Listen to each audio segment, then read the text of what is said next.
Tokyo Bay, late night, March 1945. The sky is quiet, the air cold and dry. A handful of officers stand on the balcony of the Army Staff College, smoke rising from their cigarettes, their laughter sharp against the stillness. They have spent months mocking the idea that American bombers could reach the heart of Japan. The islands, they believed, were untouchable. Then a deep vibration rolls across the horizon. One officer turns, confused. The sound grows, steady and mechanical, a low thunder that shakes the glass in the windows. He frowns. Another flash follows, far to the south, then another. Within minutes, the black sky turns silver. Columns of flame rise in the distance. The men fall silent. The hum of hundreds of engines fills the night. From the sea to the mountains, people awaken to a sight never seen before, the entire sky glowing as if day had returned. Those were the first minutes of America's firestorm campaign. The age of the B-29 had begun. In the early years of World War II, Japan stood confident. Its empire stretched across the Pacific and Southeast Asia. The attack on Pearl Harbor had stunned the United States. The Philippines had fallen. Singapore, long believed impregnable, lay in ruins. The Japanese military elite believed their empire would stand for generations. Inside the Imperial General Headquarters in Tokyo, officers often joked that America's soft pilots could never fight in Asia's brutal skies. They pointed to the long distances, unpredictable weather, and the sheer reach of the Pacific. "The Americans build cars," one colonel said, "not bombers that can touch Japan." It became common laughter among staff meetings. But far across the ocean, in dusty testing grounds from Kansas to New Mexico, something massive was being born: the Boeing B-29 superfortress. It was unlike anything the world had seen. Pressurized cabins, remote-controlled guns, engines powerful enough to lift it over 30,000 feet. The concept was simple: a bomber that could fly higher, farther, and faster than any enemy could reach. The project cost more than the Manhattan Project. Factories ran around the clock. Over 60,000 workers, mostly women, assembled the parts by hand and rivet. The first prototypes rolled out in 1942. They were plagued by problems. Engines overheated, wings cracked. One test flight exploded on takeoff, killing Boeing's top engineers. Yet the program continued. Every failure was logged, studied, corrected. In Japan, these reports reached the intelligence offices through scattered intercepts. The tone was dismissive. American engineers, they said, were wasting money. The Japanese Army Air Force had no comparable aircraft, but they trusted geography and their defenses. Japan's islands were protected by vast stretches of ocean. Their Zero fighters, fast and maneuverable, had dominated the Pacific for years. Their anti-aircraft guns were limited, but commanders believed American bombers could never reach the home islands without suicidal losses. By 1943, the United States began to close the gap. The industrial machine that Japan mocked had come to life. Detroit, once an automobile hub, became the engine of war. Bomber factories operated in shifts that never ended. Thousands of aircrews were trained in Arizona, Texas, and Kansas. General Henry Hap Arnold saw the B-29 as his personal challenge. He wanted to strike the Japanese homeland long before any invasion. But the distances were immense. The only possible bases were in China and India. That plan was codenamed Operation Matterhorn. The Japanese military heard rumors of it and laughed again. The Imperial Army believed the Chinese interior was too primitive to support such operations. Fuel would have to be flown over the Himalayas, through storms that had swallowed aircraft for decades. The idea seemed impossible. Still, the Americans persisted. Engineers built makeshift runways in western China. Tens of thousands of local laborers using hand tools and bamboo baskets carried stones and dirt to create 6,000-foot strips capable of handling the massive bombers. Each gallon of fuel used in China required nearly 6 gallons to deliver it there. The first B-29s that arrived were riddled with issues. Engines caught fire on takeoff. Oil leaks forced mid-air turnbacks. Crews sweated inside their pressurized compartments as mechanics battled constant maintenance delays. Yet each month the problems lessened. The crews learned. The machines matured. By early 1944, the Japanese officers still dismissed the threat. They saw no reason to adjust defenses. Their focus remained on the battles in the Pacific Islands, not the skies over Tokyo. To them, Japan's heartland was secure, shielded by distance, by pride, and by denial. But far away, on windswept airfields in China, the first squadrons of superfortresses were ready. Their crews had trained for months in silence, engines tested, bombs loaded, routes plotted. The Americans were preparing to make the impossible real. The mockery in Tokyo was about to meet the sound of engines in the night. By the summer of 1944, the first American B-29s stood lined across runways in Chengdu, China. The operation had been delayed by weather, by logistics, by the simple weight of the machine itself. Each bomber demanded more fuel than an entire fighter squadron.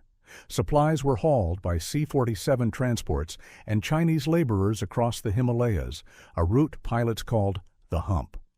Planes vanished into storms. Some hit peaks still covered in snow from the last ice age. Inside those superfortresses, crews ran through checklists again and again. The altimeters trembled at 30,000 feet. The air was thin, the cabin loud with the hum of pressurization pumps. They were told their mission would reach Japan itself. For most, it seemed unbelievable. The Japanese command didn't believe it either. They knew American bombers had reached the edges of Burma and Thailand, but Tokyo was thousands of miles away. Their air defense network was primitive. Radar coverage barely extended beyond the coastline. Interceptor squadrons were scattered and undermanned. Fuel shortages limited pilot training. What they had was discipline and belief that divine winds, like those that once destroyed Kublai Khan's fleets, would protect their islands again. The first raid came on June 15, 1944. 68 B-29s lifted off from Chinese bases bound for the Yawata Ironworks on Kyushu. The flight was long and punishing. Storms threw the bombers off course. Several turned back. Others never returned. Of those that reached Japan, only a fraction found their target. The damage was light, but the shock was immense.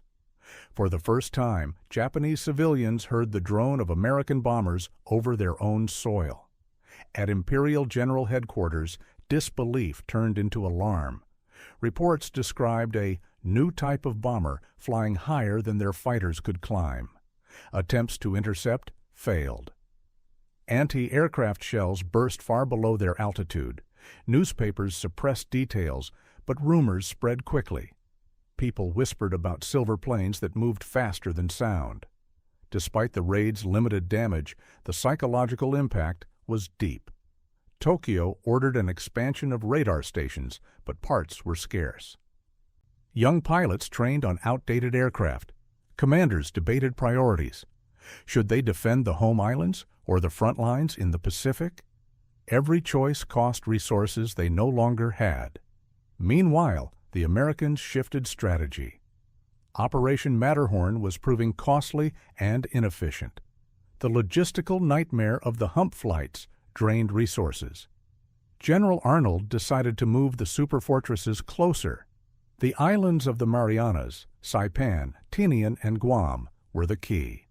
From there, Japan's industrial heart could be reached directly. The battle for the Marianas was brutal. Japanese defenders fought to the last man. American losses were high, but by late 1944, the islands were secured. Construction battalions began building massive airfields almost overnight. Each one was designed for the B-29. Runways stretched over 2 miles. Fuel depots rose from coral and steel, warehouses filled with bombs and spare engines. From these islands, the B-29s could strike every corner of Japan.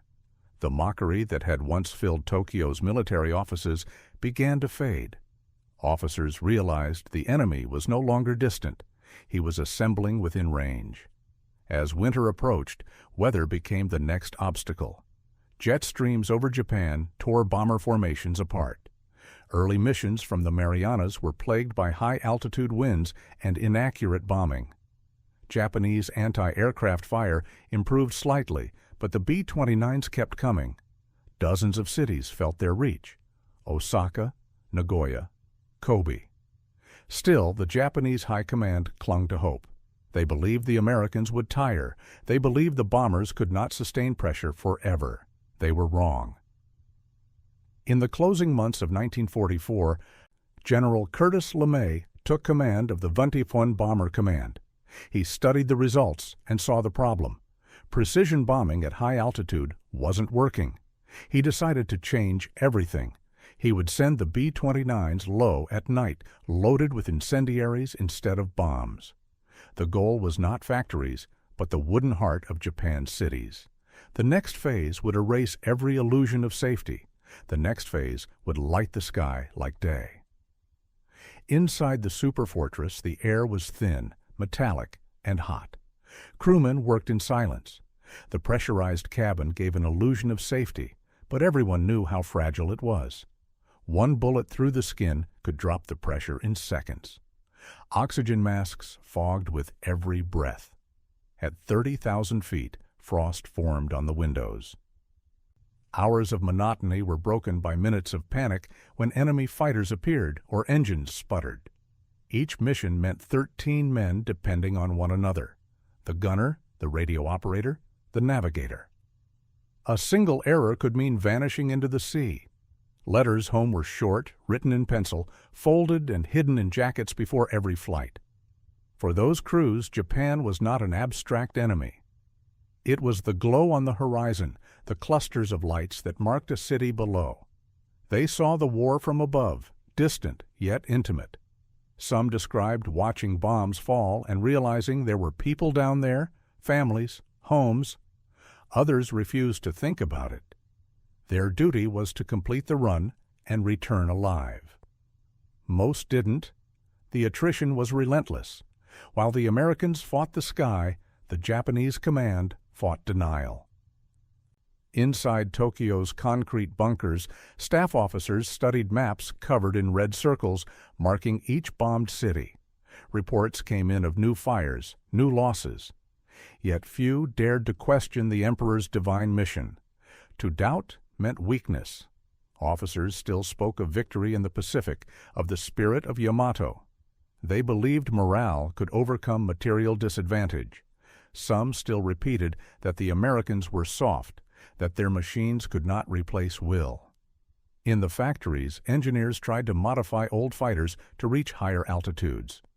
The Ki-44, the Ki-84, and the Mi-163, designs from Germany, were examined, but time was gone. Engines broke down from poor fuel. Spare parts were made from scrap. By 1945, the Air Defense Command had little more than courage to offer. Technology, once mocked, now dictated survival. The B-29 was not just another bomber, it was a leap. Its engines, the Wright R-3350 duplex Cyclone, produced over 2,000 horsepower each. The pressurized fuselage allowed it to fly above most anti-aircraft fire. Its central fire control system used analog computers to aim remote gun turrets. No other air force possessed such machinery. It represented the industrial strength Japan had underestimated. To Japanese civilians, these machines seemed to come from another world. The sound of their engines filled the night before the bombs fell. Some thought earthquakes were starting.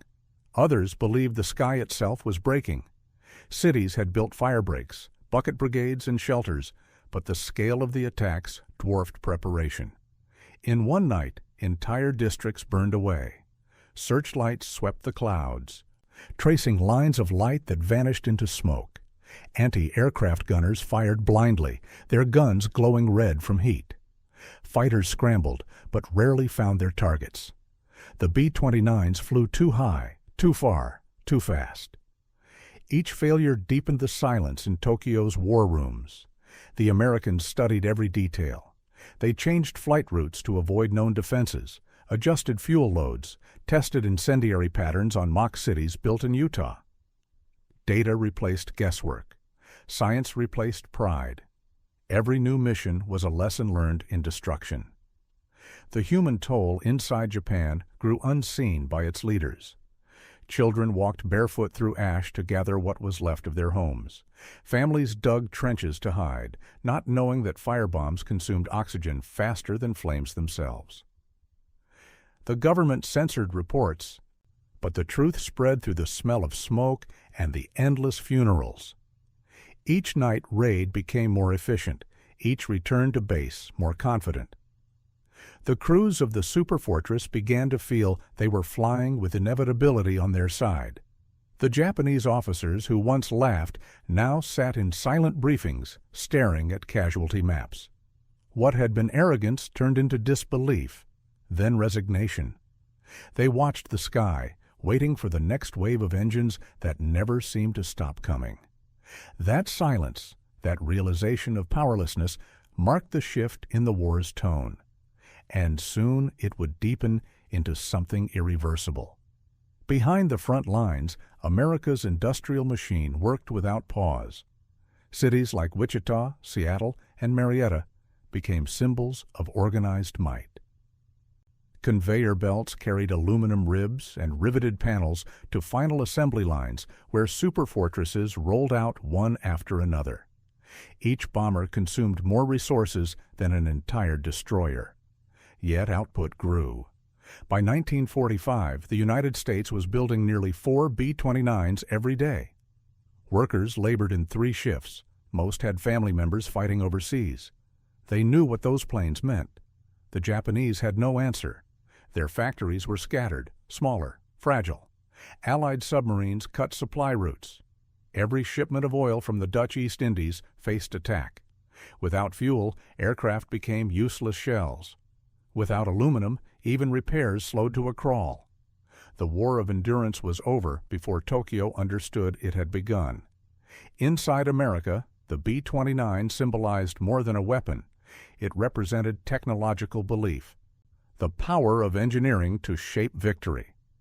Each modification solved a new problem. Each failure taught a new lesson.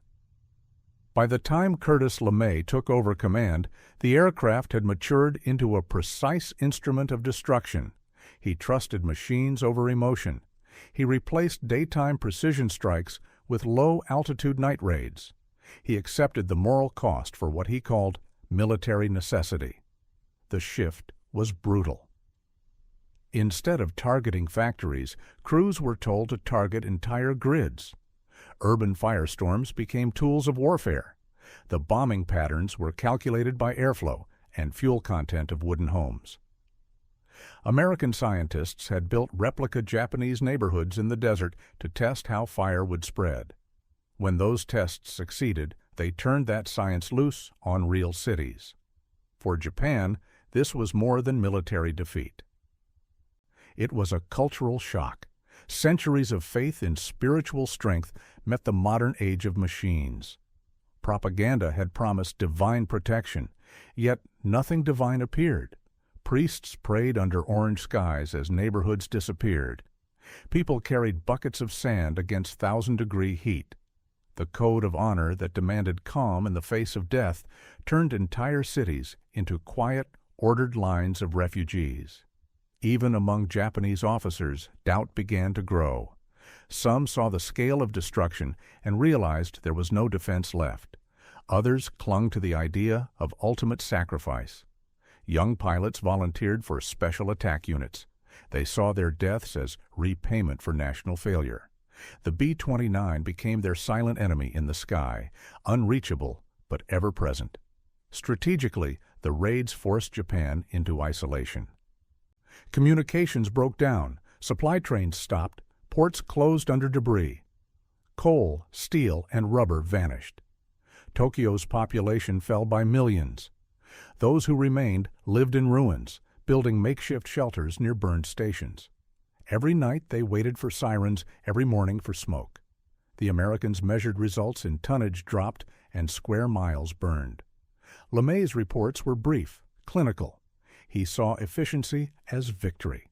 The Japanese saw survival as resistance.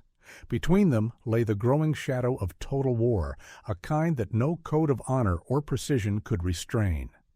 The raids became the background noise of the final year of conflict.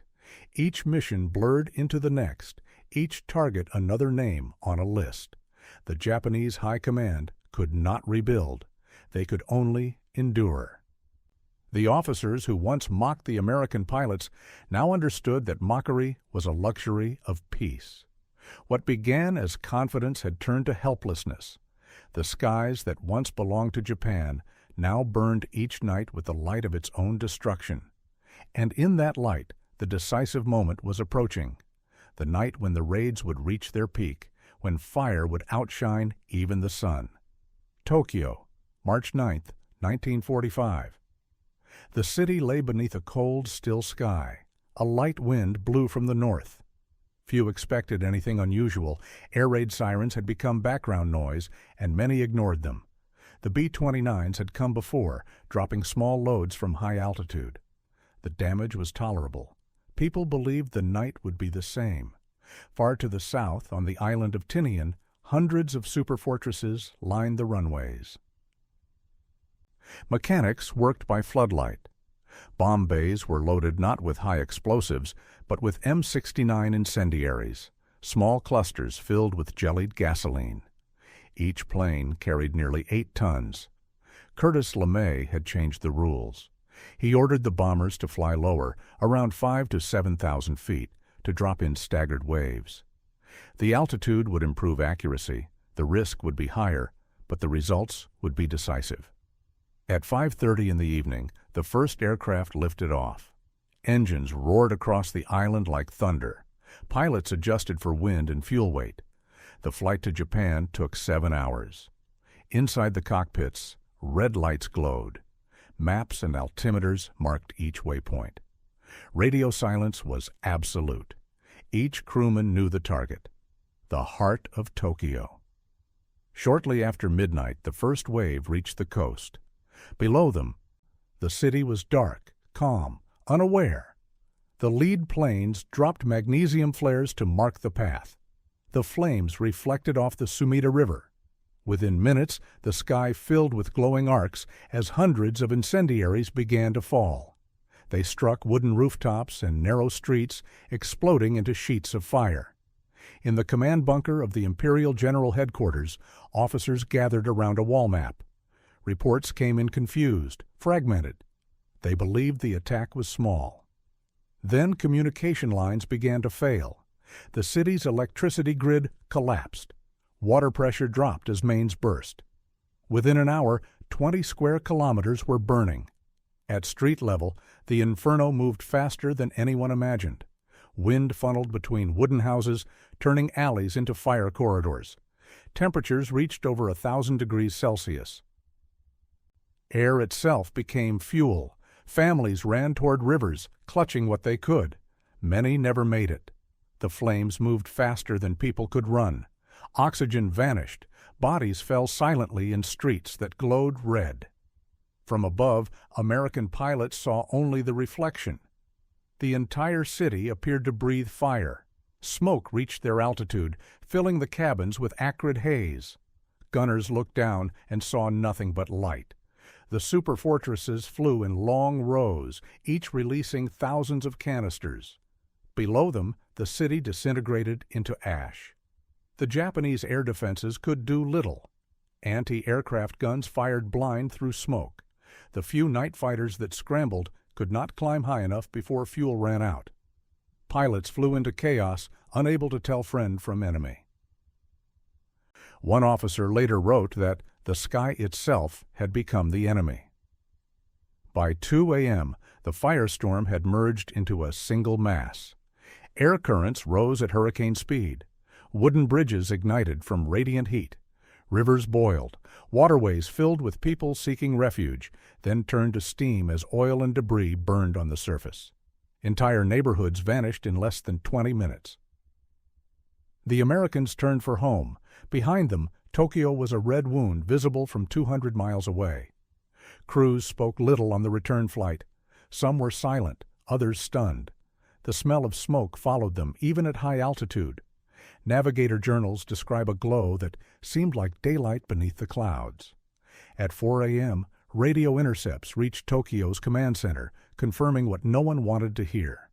Over 16 square miles of the city had burned. Tens of thousands were dead.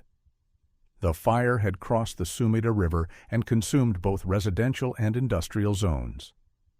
In the morning, the survivors walked through silence. The air was gray, filled with soot and falling ash.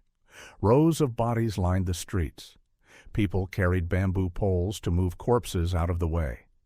Fire trucks stood melted where they had parked. The Imperial Palace grounds were spared, but the city that had once surrounded it was gone. Japanese officers watched aerial photographs later that week. The destruction stunned even the most hardened men. The arrogance that had once filled the war rooms vanished. What they saw was not an army defeated, but a civilization burned open. The raid on Tokyo had changed the nature of warfare itself. And it was only the beginning. The Tokyo raid was not the end. It was the beginning of a systematic campaign that erased the night sky over Japan. Within days, Curtis LeMay ordered a second wave, then a third. His strategy was clear: destroy the industrial base by burning the cities that produced it. Precision was no longer relevant. Effect was.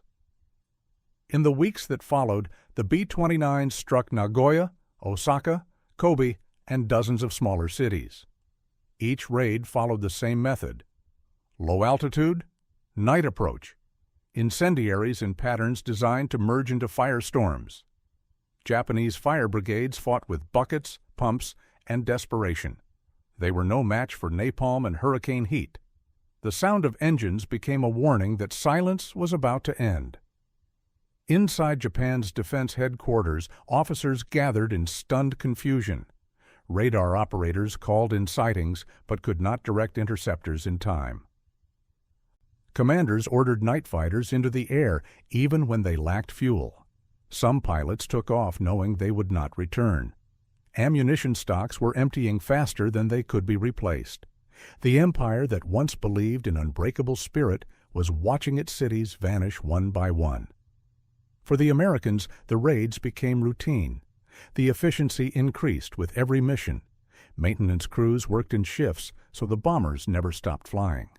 Pilots refined their drop patterns. Intelligence officers calculated ideal weather conditions and wind speeds. Engineers adjusted incendiary clusters for maximum spread.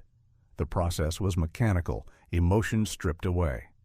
The goal was total incapacitation of the enemy's will to fight.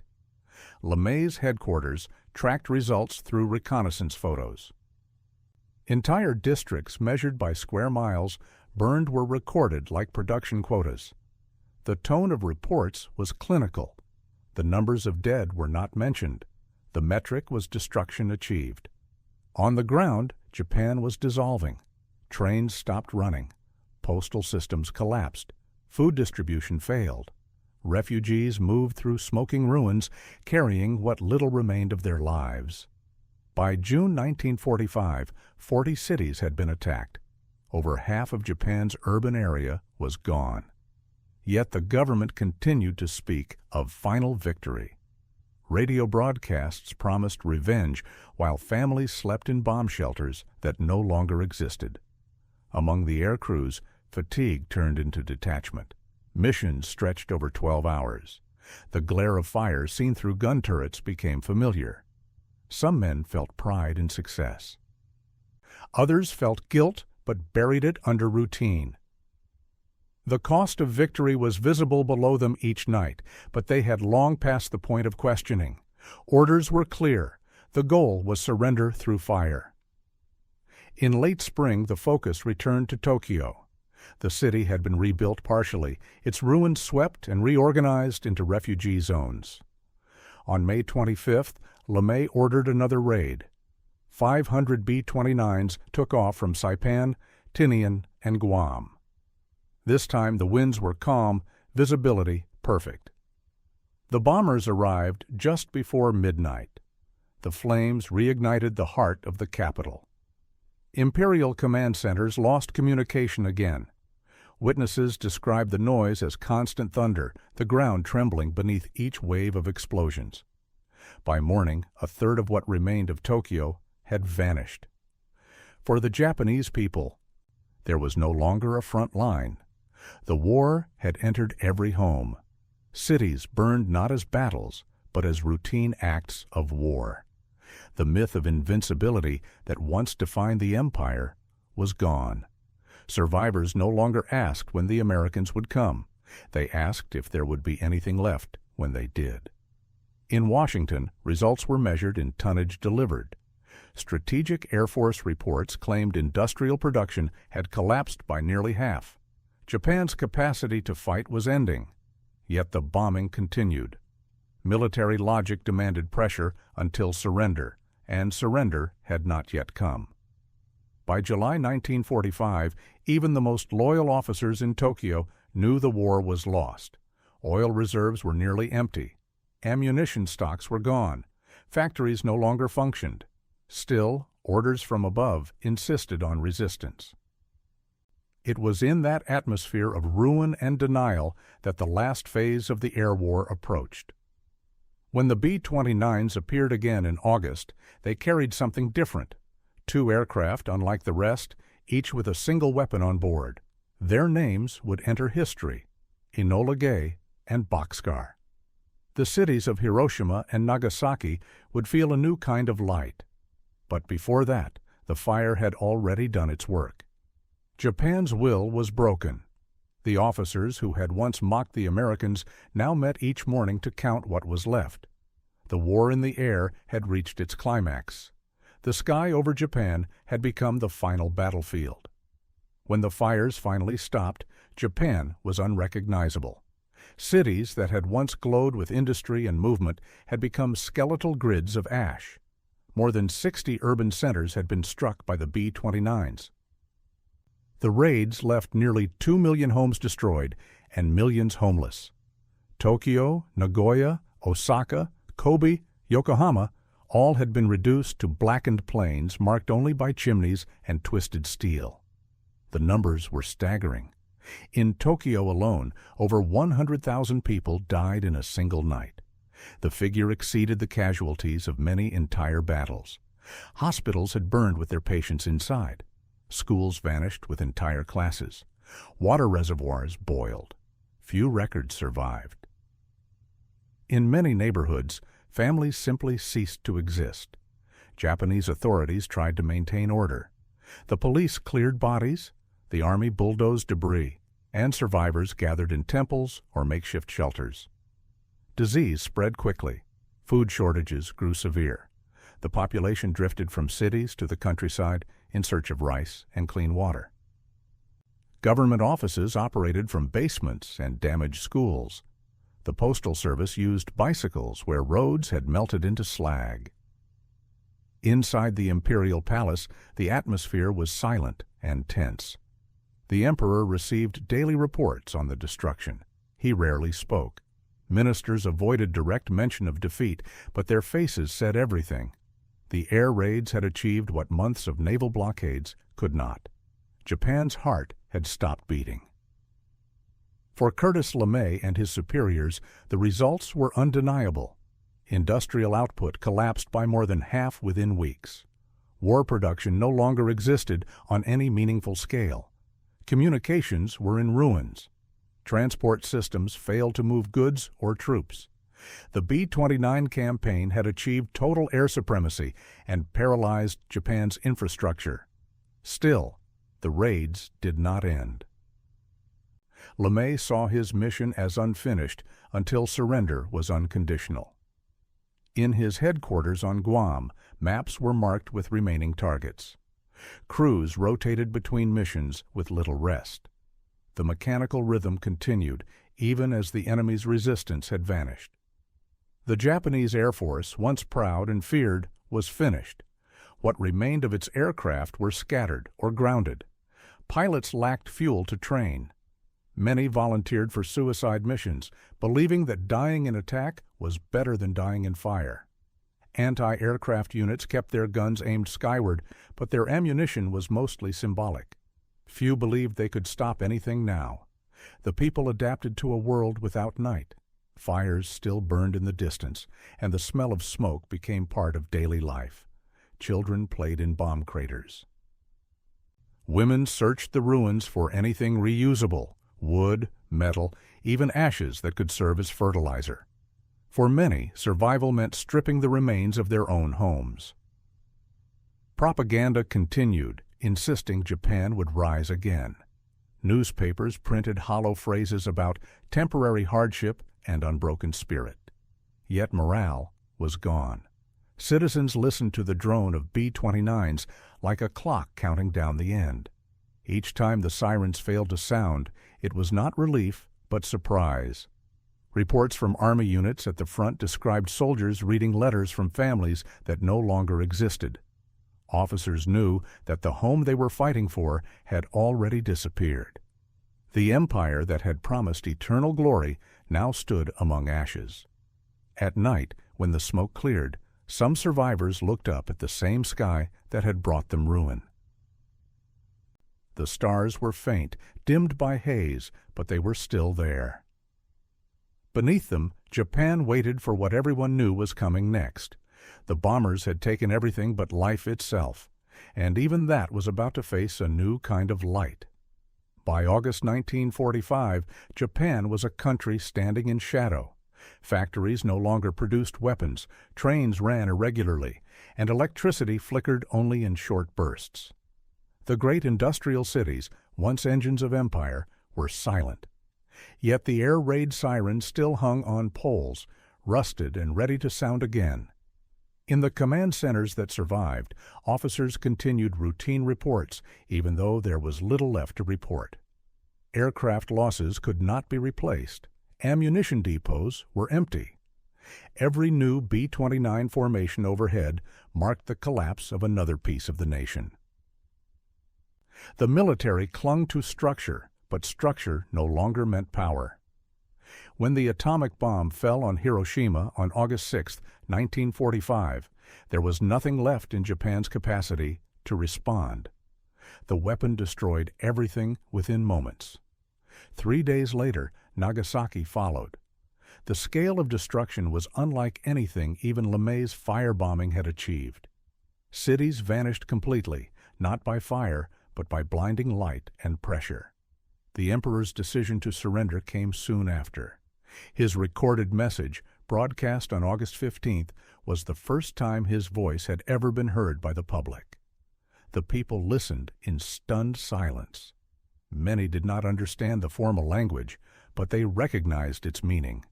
The war was over. For the officers who had once mocked American pilots, the end was a mirror they could not face. Some refused to believe it. Others accepted it with quiet resignation. A few took their own lives in ritual apology. The pride that had fueled their confidence was gone. The empire they had built through conquest had been destroyed from the air, not by invasion, but by the steady mechanical precision of machines they once ridiculed. In the ruins, survivors began to rebuild. Women cleared streets with bare hands. Children searched for nails and bricks among ashes. The air was filled with dust and silence. The burned foundations of Tokyo became open fields where people planted vegetables. In Nagoya and Osaka, the outlines of entire neighborhoods could still be traced by the color of the earth. The Americans occupied the islands within weeks. They saw firsthand the scale of destruction their bombers had caused. Aerial photographs had not prepared them for what remained. Cities turned to dust, rail lines warped by heat, stone bridges cracked from fire. Engineers studying the ruins measured temperatures, blast radii, and structural failures. Japan had become a living laboratory of total war. Curtis LeMay returned to Washington. He received medals, promotions, and criticism. Some saw him as a strategist who shortened the war. Others saw him as the man who burned cities to the ground. He spoke little about it afterward, only stating that the mission had been necessary to end the war quickly.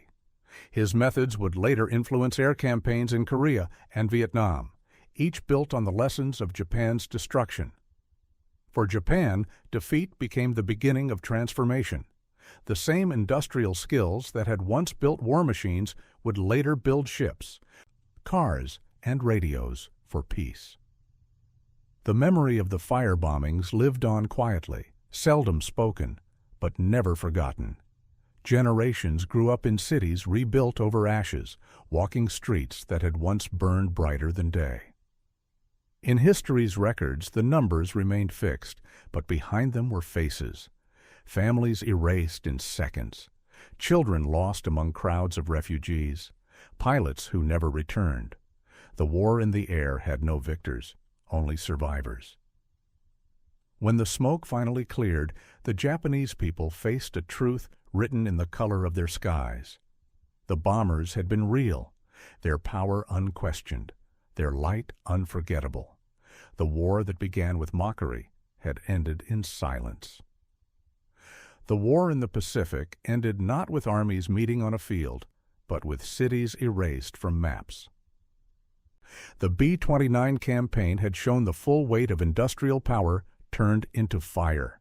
It revealed what modern warfare had become, a contest not of courage, but of production, engineering, and endurance.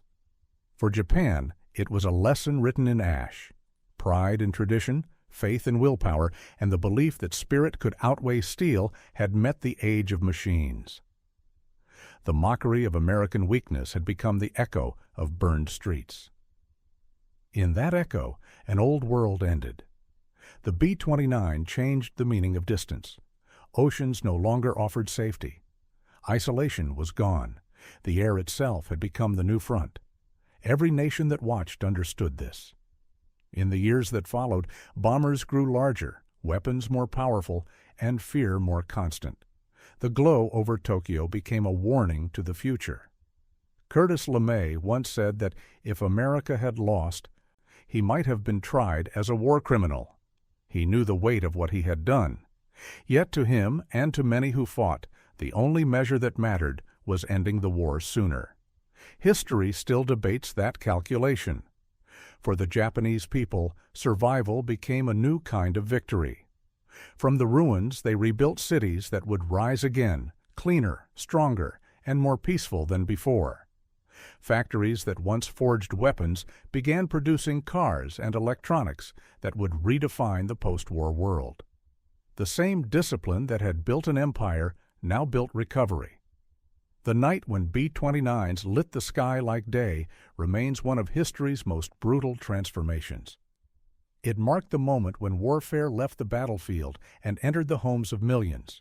It proved that modern power could no longer be separated from moral consequence.